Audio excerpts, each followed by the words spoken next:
அமெரிக்காவில் வருகின்ற மார்ச் மாதம் முதல் சட்டப்பூர்வ நிரந்தர குடியிருப்பாளர்களுக்கு வணிக கடன் கிடைக்காது என அமெரிக்க சிறுதொழில் நிறுவனம் அறிவித்துள்ளது. டொனால்ட் டிரம்பின் அமெரிக்க ட்ரம்ப் பொருளாதார கொள்கையிலும் ஒரு பகுதியாக இந்த அறிவிப்பு வெளியாகியுள்ளது.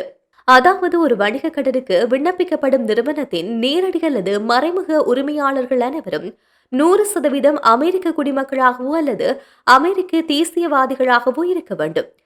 நிரந்தர குடியுரிமை பெற்றவர்கள் இனி அரசு உதவி பெறும் வணிக கடன்களை பெற முடியாது.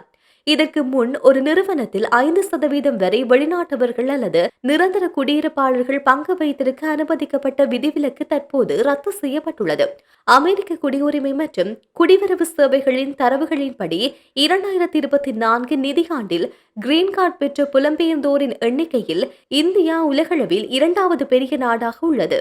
ஜூன் 2025 அமெரிக்க வர்த்தக சபையில் புதுப்பிக்கப்பட்ட புள்ளி விவரங்களின்படி 40% சிறுதொழில் உரிமையாளர்கள் வெளிநாட்டவர்கள் என தெரிவிக்கப்பட்டுள்ளது.